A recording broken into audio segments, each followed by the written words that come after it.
안녕하세요. 저는 책 한 권 모두가 아닌 책의 한 페이지를 소개하는 한 페이지 도서관입니다. 오늘은 가을 날씨에 어울리는 명작 한 편을 소개해 드리려 합니다. 원문은 미르북 컴퍼니의 책을 참고하였습니다. 한 페이지 또는 두세 페이지의 책 소개를 보시고 소장하시는 책과 함께 여러분의 인생이 좀 더 풍요로워지길 바라며 구독과 좋아요, 알림 설정 부탁드립니다. 이제 들려드리겠습니다. 그 아이가 있다면 오죽이나 좋아. 그러나 아무리 그래도 지금 그 아이는 없지 않은가 노인은 생각했다. 혼자밖에 없다. 이제 어둡든 밝든 마지막 낚싯줄이 있는 데로 가서 그 줄마저 끊어버리고 두 개의 예비사리를 마저 만들어두는 것이 최선책인 것 같았다. 노인은 주저하지 않고 그렇게 했다. 어두운 데서 이런 일을 하기란 결코 쉽지 않았다. 한 번은 물고기가 푸득거리는 통에 얼굴을 쳐박고 넘어졌는데 그만 눈 아래가 찢기고 말았다. 피가 조금 뺨을 타고 흘렀다. 그러나 피는 턱까지 내려오기도 전에 응고되고 말았다. 노인은 이물 쪽으로 돌아가서 뱃전에 기대 쉬었다. 노인은 부대를 잘 조정하면서 낚싯줄을 조심스럽게 옮겼다. 지금까지 걸치고 있던 어깨의 위치를 조금 옮겨 매고 그 자리에다 다시 줄을 고정했다. 물고기가 끄는 힘을 조심스럽게 감지해보며 손을 물에 담가 배가 어느 정도의 속도로 이동하고 있는지 알아보기도 했다. 물고기가 무엇 때문에 갑자기 요동을 쳤을까? 노인은 생각해보았다. 틀림없이 낚싯줄이 그 커다란 잔등 위를 스쳤을 거야. 하지만 아무리 그래도 녀석의 등은 내 등만큼 아프지는 않을 것이다. 녀석은 이 배를 영원히 끌고 갈 수 없을 테지. 제 놈이 아무리 크다고 할지라도 말이야. 이제 성가신 일은 다 해결된 셈이고 예비사리도 많이 준비해 두었으니 이상 바랄 것은 없어. 물고기야. 노인은 가만히 말했다. 나는 죽을 때까지 너하고 같이 있으마. 물론 저도 나하고 같이 있겠지 하고 생각하며 노인은 어서 날이 밝기를 기다렸다. 날이 밝기 직전이라 몹시 추웠다. 그래서 노인은 몸을 녹이려고 뱃전에다 대고 이곳저곳을 문질렀다. 녀석이 할 수 있는 데까지는 나도 버틸 수 있어 하고 노인은 생각했다. 노인은 짧은 비명을 토했다. 갈라노, 너냐? 어서 오너라. 이놈 갈라노야. 첫 번째 상어가 다가왔다. 그러나 좀 전에 마코 상어처럼 덤벼들지는 않았다. 그 상어 중에 한 놈이 몸을 돌리더니 배 아래로 들어가 버렸다. 그놈이 몸부림치며 고기를 물어뜯을 때마다 배가 흔들렸다. 다른 한 놈은 가늘게 찢어진 눈으로 노인을 쳐다보고 있다가 반원형 주둥이를 크게 벌리며 쏜살같이 덤벼들었다. 그놈은 이미 물어뜯긴 자리를 집중적으로 공격했다. 갈색 정수리에서부터 꼬리 척추와 만나는 뒤통수에 이르기까지 줄무늬가 선명하게 이어져 있었다. 노인은 노에 묶인 칼을 이용해 상어의 주부분을 냅다 찔렀다. 그런 다음 다시 고양이같이 생긴 상어의 누런 눈을 향해 칼을 내리꽂았다. 상어가 물었던 물고기를 놓고 떨어져 나갔다. 그 높은 기어코 물어뜯은 물고기를 삼키면서 죽어갔다. 다른 한 놈은 여전히 물고기를 물어뜯고 있었다. 물고기의 살점이 뜯겨나갈 때마다 배가 요동쳤다. 노인은 뱃전을 돌려서 상어를 물 밖으로 끌어내야겠다고 생각했다.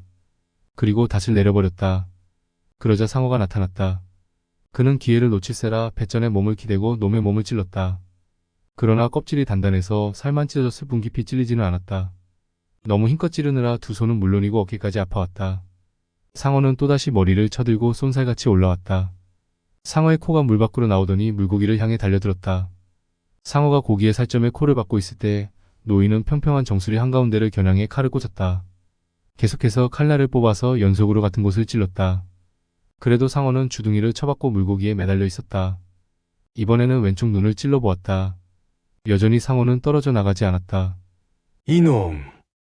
이래도 안 떨어져. 노인은 최후의 이격을 가하듯 칼날로 상어의 척추골과 두개골 사이를 찔렀다. 이번에는 칼이 쉽게 들어갔고 상어의 연골이 쪼개지는 것이 느껴졌다. 노인은 노를 거꾸로 잡은 채 상어의 주둥이를 벌리기 위해 이빨 사이로 노갓을 비틀어 넣었다. 상어의 주둥이 속에 들어간 노를 한 바퀴 비틀자 상어가 힘없이 떨어져 나갔다. 노인은 말했다. 죽어라. 이 갈라노야. 어둠 속 깊이 깊이 가라앉아 먼저 간 내 놈의 친구인지 어미인지나 만나라. 노인은 숨을 몰아쉬며 칼날을 닫고 노를 놓았다. 그 다음 아랫줄을 찾아서 동요 메고 돛에 바람을 가득 채웠다. 그 모양을 보면서 노인은 배의 방향을 바로잡았다. 물고기의 4분의 1이나. 그것도 제일 맛있는 부분을 뜯어 먹었군. 노인은 침통한 목소리로 중얼거렸다. 이것이 꿈이라면, 아니 차라리 내가 물고기를 잡지 않았다면 좋았으련만. 미안하다, 물고기야. 결국 모든 일을 그르쳤구나. 노인은 할 말을 잃고 말았다. 이제 물고기를 쳐다보는 것조차 싫었다. 너무 많은 피를 흘리고 물에 씻기고 불어서 물고기의 색깔은 거울 뒷면에 탁한 은빛을 띠었다. 그래도 아직 줄무늬는 보였다. 멀리 나가지 말 걸 그랬다, 물고기야. 노인은 또다시 중얼거리기 시작했다. 그게 너를 위해서나 나를 위해서 더 좋았을 텐데. 미안하다, 물고기야. 노인은 계속 혼잣말을 했다. 이제는 칼이 잘 묶여 있나 살펴보고 끊긴 데가 없나 봐야지. 상어는 또 올 테니 손도 제대로 쓸 수 있게 움직여야지. 이럴 때 칼을 갈 숫돌이 있었으면. 노인은 노손잡이에 칼이 잘 묶여있나 살펴보았다. 그리고 안타까운 듯이 말했다. 정말 숫돌을 가지고 나왔어야 했는데. 가지고 왔어야 했던 것이 한두 가지가 아니었군. 다른 것들도 모두 가지고 나왔어야 했어. 노인은 생각했다. 마침내 노인이 작은 항구에 들어왔을 때 테라스의 불은 이미 꺼져 있었다. 물끄러미 바라보았다. 그러고는 다시 마냥 길 쪽을 바라볼 뿐이었다. 이윽고 그는 돛대를 내려놓고 우선 몸부터 일으켜 세웠다. 그리고 다시 돛대를 집어서 어깨에 맨 채 걷기 시작했다. 자신의 판잣집까지 가는 동안 그는 5번이나 앉아서 쉬어야만 했다.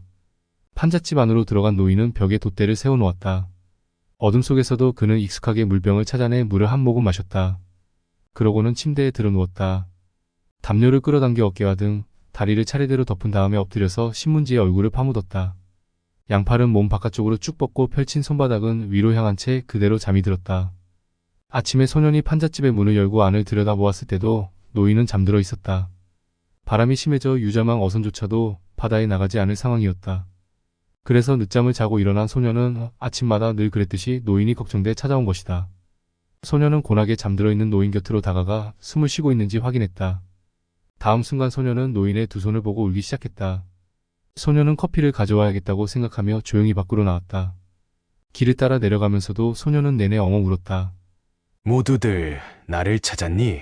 물론이에요. 해양 경비대와 비행기까지 동원됐는걸요. 하지만 바다는 무척 크고 배는 작으니까 찾기 어렵지. 노인은 말했다. 순간 노인은 새로운 사실을 뼈저리게 깨달았다. 자신과 바다만을 상대로 대화를 하다가 진짜 이야기를 나눌 상대가 있다는 것이 얼마나 즐거운 일인지를 말이다. 그동안 내가 얼마나 그리웠는지 몰라. 노인은 이어 말했다. 너는 뭘 좀 잡았니?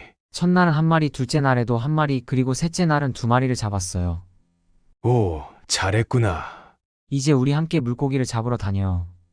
아니야. 안 돼. 나는 운이 없어. 더 이상 운이 없는 사람인가 봐. 아니, 운이라니요? 소년이 의아하다는 표정으로 말했다. 그런 소리 마세요. 그렇다면 이제부터는 내가 운을 가지고 갈게요. 손이야, 어떻게 하면 되는지 알고 있으니까. 별 문제는 아니야. 하지만 지난밤에 무엇인가 이상한 것을 뱉었는데 마치 가슴께 어디가 깨진 것 같은 느낌이 들었어. 그것도 얼른 치료하세요. 소년이 말했다. 누우세요, 할아버지. 제가 깨끗한 셔츠를 갖다 드릴게요. 뭔가 좀 드실 것도요. 그리고 내가 없는 동안 온 신문이 있으면 아무 것이나 좀 가져다 주렴. 노인이 말했다. 저는 앞으로 할아버지께 배울 것이 많고 할아버지는 뭐든지 다 가르쳐 주셔야 하니까 빨리 나으셔야 해요. 대체 그동안 얼마나 고생하신 거예요? 좀 심하게 고생했지. 노인이 말했다. 드실 음식과 신문을 가지고 올게요. 소년이 말했다. 약방에 가서 손에 바를 약도 사가지고 오겠습니다. 페드리코에게 고기 머리는 가지라고 전해주는 것을 잊지 마라. 네, 잊지 않고 꼭 말할게요. 소년은 문 밖으로 나왔다. 그리고 달아빠진 산호초 길을 내려가면서 또다시 엉엉 울음을 터뜨렸다. 그날 오후 테라스에는 관광단 일행이 도착했다. 빈 맥주깡통과 죽은 물고기 꼬치구이가 흩어진 사이로 바다가 내려다 보였다. 그들 중에 바다를 보고 있던 한 부인의 눈에 무엇인가가 띄었다. 항구 바깥쪽에서 동풍이 불어 쉴 새 없이 심한 파도가 일었는데 그때마다 조류에 밀려 떠올랐다 흔들렸다 하는 거대한 꼬리가 달린 엄청나게 길고 흰 뼈대가 보인 것이다. 저것은 뭐예요? 그녀가 웨이터에게 물었다.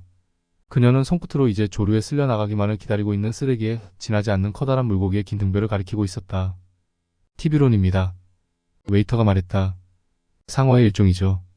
웨이터는 그동안 이 해변에서 일어났던 일을 설명하려 했다. 그러자 그녀가 호들갑스럽게 말했다. 상어가 저렇게 멋있고 아름다운 꼬리를 가지고 있는 줄 몰랐네요. 나도 몰랐어. 여자와 동행한 남자가 말했다. 그때 저쪽 길 위에 있는 판잣집에서 노인은 또다시 깊은 잠에 빠져 있었다. 그는 아직도 얼굴을 파묻은 채 엎드려서 잠을 잤다. 소년은 가만히 곁에 앉아서 노인을 지켜보았다. 노인은 사자 꿈을 꾸고 있었다. 여러분, 오늘 소개해드린 책은 어니스트 해밍웨이의 노인과 바다입니다. 해밍웨이가 생전에 발표한 마지막 걸작으로 작가의 도전적인 삶과 성숙한 세계관을 집약적으로 보여줍니다. 이 작품은 그가 근 20년 동안 생활했던 쿠바와 낚시를 즐겼던 멕시코 만류를 배경으로 탄생했다고 합니다. 해밍웨이가 1936년 에스콰이어지 4월호에 푸른 대양에서 멕시코 만류 통신을 기고했는데 쿠바의 늙은 어부가 거대한 청새치를 잡았지만 상어들의 습격을 받아 청새치의 살을 대부분 뺏기고 실신 상태로 돌아왔다는 내용이었습니다. 소설 노인과 바다의 내용과 굉장히 흡사하지 않으신가요? 이 작품은 구상에서 작품으로 세상의 빛을 보기까지 적어도 16년이 걸렸다고 합니다. 1954년도 노벨문학상 수상작이자 20세기 불후의 명작으로 높이 평가받는 작품인 이유 중 하나는 약 5일간 벌어진 이야기를 담은 이 소설의 매력이 무언보다 포기를 모르는 불굴의 정신을 그렸다는 점입니다. 그러나 이 작품이 그저 영웅적인 남성상만을 그렸다면 그리 큰 평가를 받지 못했을 것입니다. 우리의 마음을 움직이는 부분은 무엇보다도 노인의 치열한 싸움 이면에 존재하는 고독과 나약함이라고 생각되는데요. 바다에서의 치열한 싸움을 벌이고 난 후 지칠 대로 지쳐 침대에 눕는 노인의 모습은 말년의 실제 해밍웨이의 모습을 떠올리게 합니다.